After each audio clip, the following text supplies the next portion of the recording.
Superheroes are very popular today, but few people know that their popularity actually stems from an effort to censor comics in the 1950s. In the early 20th century, comics were widely read and communicated a diverse cast of characters and subjects. Some people, however, worried that comics weren't just communicating with readers, but seducing innocent children with their violent and sexual content. In 1954, Dr. Frederick Wertham published his book, The Seduction of the Innocent, that played on post-war fears of juvenile delinquency and McCarthyism to inspire the creation of the Comics Code Authority, or CCA. During the years of the CCA, 1954 to 2011, the CCA's censors instituted restrictions regarding the subject matter comics communicated, prohibiting them from including violence, sex, offensive language, and drug use. These restrictions drove some comic publishers out of business, but also inspired the rise of underground comics aimed at an adult audience and led to a boom in do-gooder superhero comics targeting and resonating with teenage boys. What comics are your best sellers? Bestsellers are it's Spider-Man and Batman. Those are definitely the big ones. During World War II, many things changed in America. Fathers went to war while mothers had to do it all, taking care of families and entering the workforce. By 1940, 27% of women were in the workforce, but by 1944, that number had increased to about 50%. While their mothers were working, children had less supervision, and many filled their unsupervised free time with comic books. In 1944, 95% of boys and 91% of girls between the ages of 6 and 11 were regular comic book readers, meaning they read an average of 12 comics a month.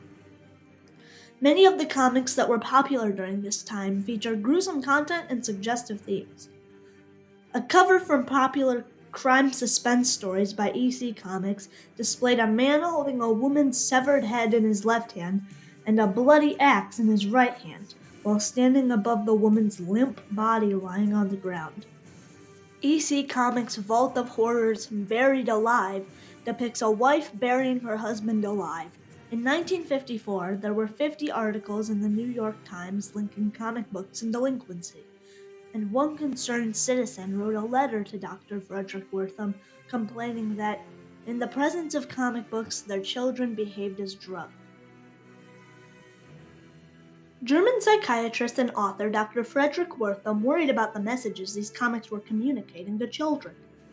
In 1954, he wrote Seduction of the Innocent, in which he argued, "I think Hitler was a beginner compared to the comic book industry."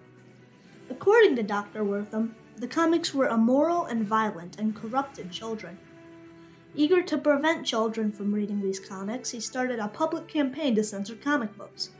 Estes Kefauver, a member of the U.S. House of Representatives, answered this public outcry by holding congressional hearings in 1954 to censor comics. During these hearings, critics of the comic industry like Richard Clendeson argued that while comics would not cause a well-adjusted child problems, they might have a harmful effect on disturbed children, who appear to be the most avid consumers. Defenders of the comic industry, however, disagreed. As William Gaines, the creator of EC Comics, argued, "The truth is that delinquency is a product of the real environment in which a child lives, not in the fiction he reads." In the end, however, Dr. Wertham and the critics of the comic industry won the trial and forged the Comics Code Authority, or the CCA, to censor the industry. Under the CCA, comic creators had to submit their work to the CCA for review. If the comic met the CCA's guidelines, it was published with the seal of approval. If they did not pass the guidelines, they were not published with the seal of approval, and sellers were notified not to sell the comic. The CCA dramatically changed and limited the messages comics were able to communicate.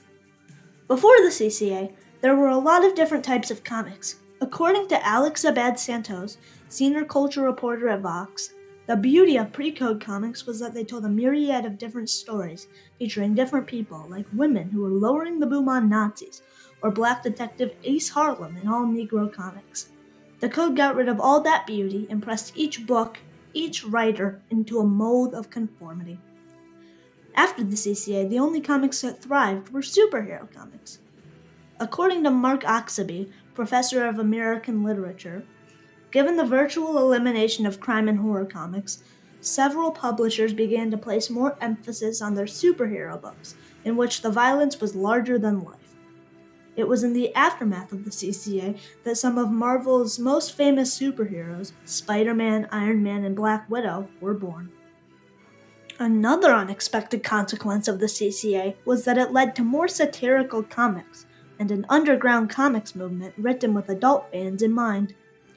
When EC Comics could no longer publish suspense stories and crime stories, they shifted formats and published Mad Magazine, which made fun of popular culture and had as its mission, think for yourself, question authority.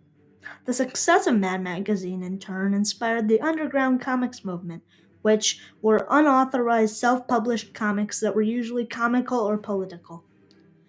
One underground comics creator was Harvey Picard, who self-published the influential American Splendor from off the streets of Cleveland. According to Comics Journal, Picard's aim was to write literature that pushes people into their lives rather than helping people escape from them. According to Kevin Pope, cartoonist for Mad Magazine, Picard's stories about the mundane, sometimes sublime reality of his everyday life resonated with readers, becoming an underground cult hit. These writers were important because they used comics to communicate social satire and proved that comics would survive even if they did not pass the CCA code. It was able to show that comics weren't just superhero stories. There was so much more, so other ways you could tell these stories, so other different characters you can craft, different worlds you could create. It wasn't always good guy versus villain. An unfortunate consequence of the CCA was that it prevented comics from representing LGBTQ characters and exploring serious issues.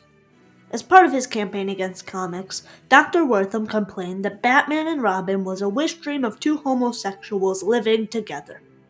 According to Alan Kistler, comic book historian, Dr. Wortham stirred up lots of hate and fear towards comic books and groups of concerned parents and others who believed these stories threatened traditional American values.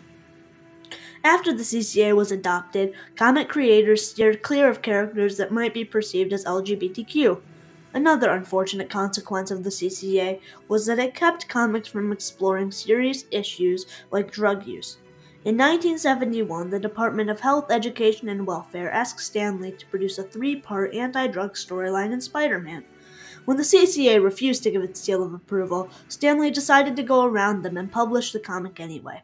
Defending his choice to have Spider-Man save a drug man from falling off a building, Stan Lee explained, "Look, we're not telling kids to take drugs. This is an anti-drug theme." Stan Lee's defiance of the CCA opened the door for revisions of the CCA. In 1971, after Lee's publication, the CCA revised the code. Comics could now show drugs if they were portrayed as a dangerous substance. In 1989, under pressure from DC creators who found the ultra-specific rules such as divorce shall not be treated humorously or represented as desirable too restrictive, the code was again revised. The 1989 version was less of a set of rules that had to be followed, but rather more a set of loose guidelines, like costumes in a comic book will be considered acceptable if they fall within the scope of contemporary styles and fashions. The new code also allowed comics to include LGBTQ characters. After this revision, gay, bi, queer, and transgender superheroes began appearing in mainstream American comic books. By the 21st century, the CCA had lost its influence. Marvel abandoned the CCA in 2001, and DC and Archie left in 2011. When Dr. Frederick Wortham began his crusade against comics, his goal was to protect kids from mature content. By preventing comics from discussing drugs and sex, the CCA may have prevented the seduction of the innocent, but it also restricted comics from communicating important social messages about LGBTQ characters or developing anti-drug storylines. Yet while the CCA led to the demise of many comics, it also opened the door to a thriving new brand of superhero comics. Today, comics use superheroes to communicate and openly discuss real-world issues from drugs to crooked cops to racism, changing the landscape of comic books and popular culture.